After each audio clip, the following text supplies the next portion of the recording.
Olá pessoal, essa é a aula de número 10, onde nós vamos falar sobre movimento de cargas elétricas quando na presença de campos elétricos e campos magnéticos. Nessa primeira videoaula nós vamos nos ater a falar sobre a presença de campos elétricos somente. Então é o seguinte, vamos imaginar uma situação de uma partícula carregada eletricamente com carga Q, essa partícula tem massa m, e que se movimenta no espaço. Como a gente já estudou lá nas leis de Newton, a gente sabe que o movimento de uma partícula ele tende a ser um movimento em linha reta com velocidade constante se nada acontecer, se nenhuma força agir sobre ele. Então a gente tem aqui uma partícula que se movimenta em linha reta. Aí essa partícula entra numa região do espaço onde existe um campo elétrico. Esse campo elétrico está relacionado por essas linhas de campo elétrico aqui, esses vetores, e isso vai provocar o aparecimento de uma força elétrica. Então, uma carga elétrica entrando dentro de um campo elétrico faz com que apareça sobre essa carga o efeito de uma força elétrica. Tá? E essa força elétrica, como qualquer outro tipo de força, vai provocar alterações no movimento dessa partícula.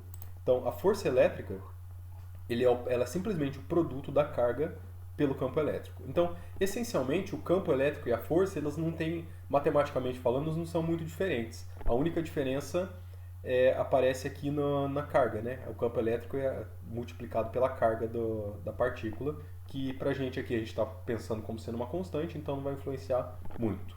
Mas, de qualquer maneira, esse é o formato da força elétrica. Agora, o valor do campo elétrico e o formato do campo elétrico ele pode ser distinto. Ele pode ser um campo elétrico uniforme, pode ser um campo constante, pode ser um campo que varia com a posição, né? Então, isso vai fazer toda a diferença na hora de resolver esse problema. Mas aí sempre vai recair naqueles problemas de, no final das contas, a gente saber se é uma força ou um campo elétrico, né, que depende do tempo, ou da posição, ou da velocidade, e para cada caso a gente vai tratar de um jeito, conforme a gente já estudou lá atrás. Nós vamos imaginar aqui uma partícula que está sob a ação de um campo elétrico constante e uniforme. O que isso significa? São duas coisas, constantes e uniforme. Quando a gente diz constante, o que a gente quer dizer? É algo que não varia com o tempo. Então, o valor do campo elétrico, se a gente estiver sentado em um ponto do espaço, onde tem um campo elétrico, à medida que o tempo passa, esse valor não vai mudar. Ele vai permanecer sempre o mesmo valor, constante. Tá? E o que significa uniforme? Uniforme quer dizer que em todos os pontos do espaço o valor do campo elétrico é o mesmo. Porque pode acontecer do campo elétrico ser diferente em pontos diferentes do espaço e mesmo assim ser constante.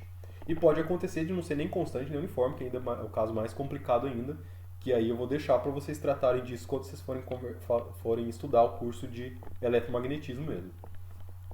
Por hora, o que a gente vai considerar aqui é um campo elétrico constante e uniforme. Então, esse campo não varia com o tempo e não varia com a posição. De qualquer maneira, isso aqui é um vetor. O vetor campo elétrico ele tem três componentes na direção x, y e z. Claro que alguma dessas componentes pode ou não ser zero, né? Mas de forma geral, possui três componentes para tratar do movimento que acontece no espaço tridimensional.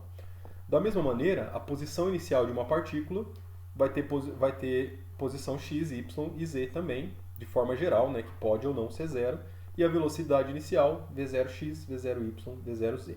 Então, isso aqui é um movimento bem genérico, na verdade. Eu não estou fixando o valor de nada. Então, o campo elétrico ele é o mais geral possível, claro que constante e uniforme, né, mas dentro do constante e uniforme ele é o mais geral possível.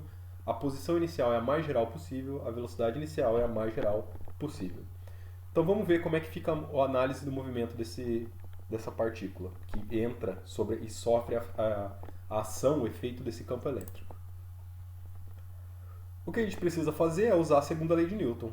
A segunda lei de Newton diz pra gente como é que o movimento acontece, né? Se a gente sabe qual é a força que está agindo no sistema, a equação do movimento é dada por essa expressão aqui. Então, substituindo todo mundo nessa expressão, a derivada segunda da posição, do vetor posição, se a gente escrever em componentes, vai ficar a derivada segunda do x na direção x, derivada segunda do y na direção y, do z na direção z, multiplicado pela massa ainda, né, que é o que aparece aqui. E do lado direito da equação nós temos o campo elétrico multiplicado pela carga. Então, a carga elétrica vai aparecer multiplicando cada componente do campo elétrico que aparece aqui.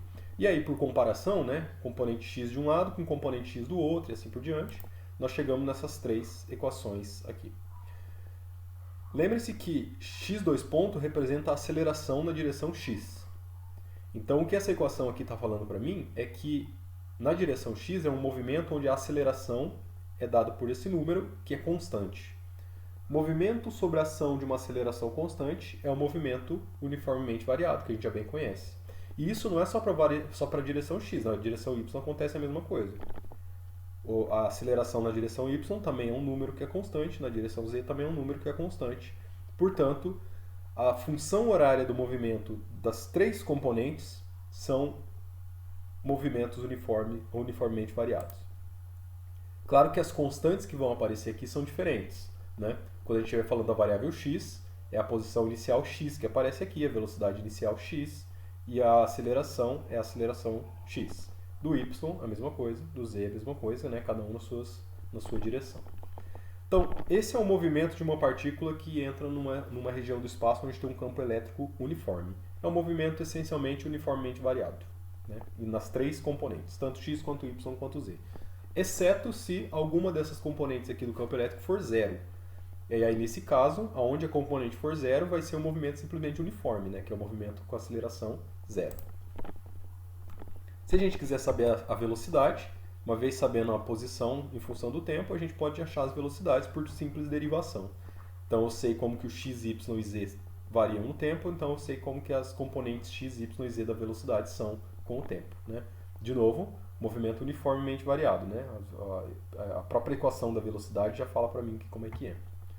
Então tá aí. Vamos para um exemplo um pouquinho mais prático. Esse exemplo funciona assim, ó. Essas duas placas que estão desenhadas aqui são placas carregadas. Elas estão carregadas com cargas de sinais opostos. Então aqui tem uma carga total positiva, aqui tem uma carga total negativa. Essas duas cargas são iguais em módulo, só que tem sinais contrários. E essas duas placas aqui, se elas forem paralelas e suficientemente próximas, elas vão estabelecer entre essas duas placas um campo elétrico. E esse campo elétrico ele vai ser muito próximo de um campo elétrico uniforme. Então, vai existir aqui um campo elétrico entre essas duas placas e zero fora dessa região, zero fora do espaço entre elas, né? É claro que à medida que a gente vai chegando nas bordas da placa, o campo elétrico ele vai ficando um pouquinho distorcido e acaba não sendo mais uniforme. Mas pelo menos no interior, aqui entre as placas, o campo elétrico ele funciona como uma boa aproximação, como um campo uniforme. Então, do jeito que a gente desenhou aqui, o campo elétrico ele tem uma única componente que é na direção z. E está apontando para baixo, né? De acordo com a escolha do sistema de eixos aqui. Então o campo elétrico ele tem esse formato, ó, a componente Z, negativo, só essa componente. E aí a gente pensa, uma partícula que vem de algum lugar do espaço e penetra, uma partícula, claro, eletricamente carregada, né? E penetra nessa região onde existe um campo elétrico constante e uniforme. O que vai acontecer com ela? Bom, se essa partícula entrar por aqui, ó, coloquei o sistema de coordenadas x e y de tal maneira, aliás, z e x, né? De tal maneira que a partícula entra por esse ponto aqui, ó, mais próximo da extremidade da placa possível. Ela vai entrar nessa região com uma certa velocidade inicial, que é a velocidade com que ela veio lá de fora. E isso vai fazer com que a partícula acabe sofrendo uma força desviando ela devido ao efeito do campo elétrico. Como é que essa força aqui vai se comportar? Bom, a posição inicial da partícula é zero, né? Tanto x quanto y quanto z, isso aqui é devido à escolha do eixo coordenado. A velocidade inicial da partícula, eu posso decompor essa velocidade aqui em componentes, né?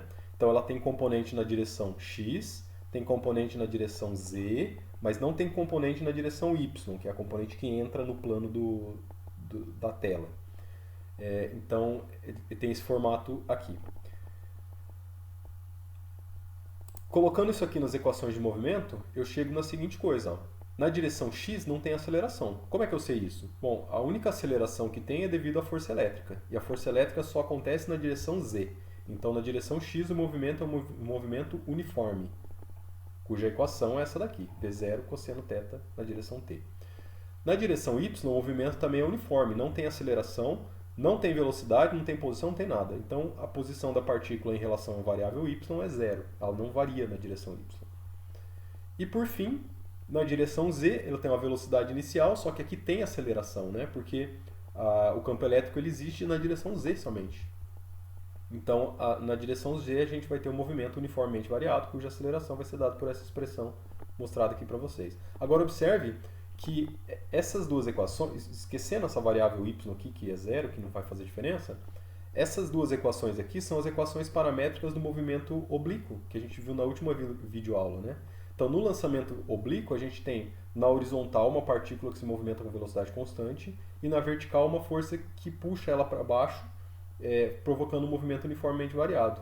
Então, o movimento que a partícula vai fazer aqui dentro é um movimento parabólico, assim como a gente já viu lá nas videoaulas anteriores da aula 9.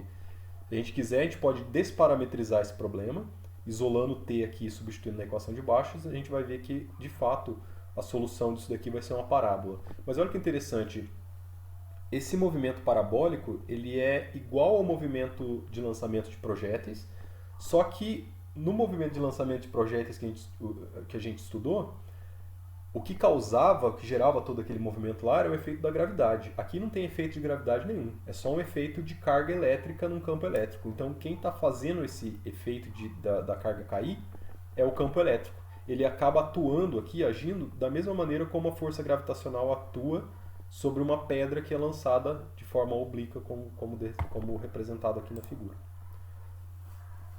Se eu quiser são as posições em função do tempo, as velocidades em função do tempo, é simples derivação da posição, né? Então isso aqui fala para mim como é que a velocidade varia com o tempo. Por fim, a gente pode... eu queria só puxar aqui já para falar da força magnética, né? Que a gente vai tratar na próxima videoaula. E na próxima videoaula, a gente vai estudar o que acontece com uma partícula carregada quando ela entra numa região do espaço onde existe um campo magnético e não um campo elétrico. Então, sem ação de campo elétrico, sem nada, como a gente pode esperar pela primeira lei de Newton, o movimento da partícula é um movimento retilíneo com velocidade constante, né? E quando ela entra numa região onde existe um campo magnético, ela vai acabar sofrendo a ação de uma força magnética. Só que a força magnética ela atua de maneira diferente da força elétrica. Enquanto que a força elétrica é só o produto da carga peso do campo elétrico, a força magnética ela é um pouquinho mais complicada. Ela depende também da velocidade da partícula. E depende da velocidade da partícula dessa maneira aqui. Ela assume essa forma. A força magnética é o produto vetorial da velocidade com o campo magnético. Então olha que interessante.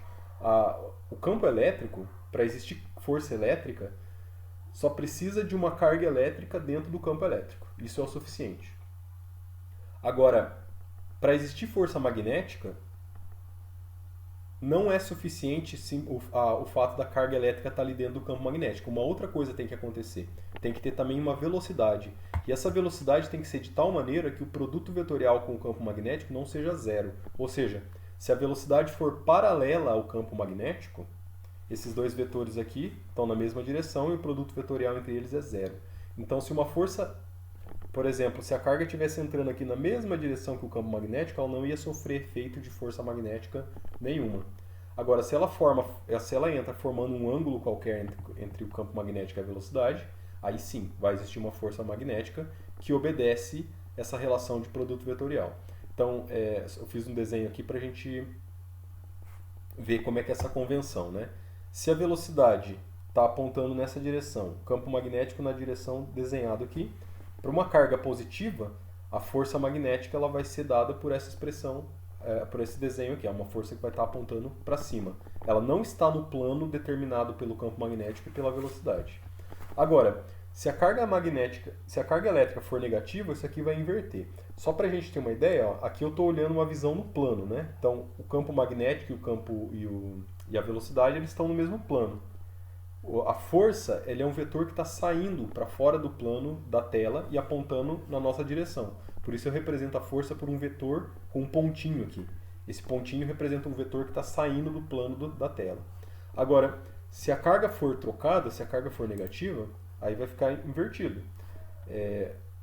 A força magnética, nesse caso, então, vai estar apontando no sentido contrário. Então, se antes ela estava saindo, agora ela vai estar entrando no plano do quadro. A gente pode imaginar a força como sendo uma força perpendicular ao plano da tela e apontando para dentro. Tá?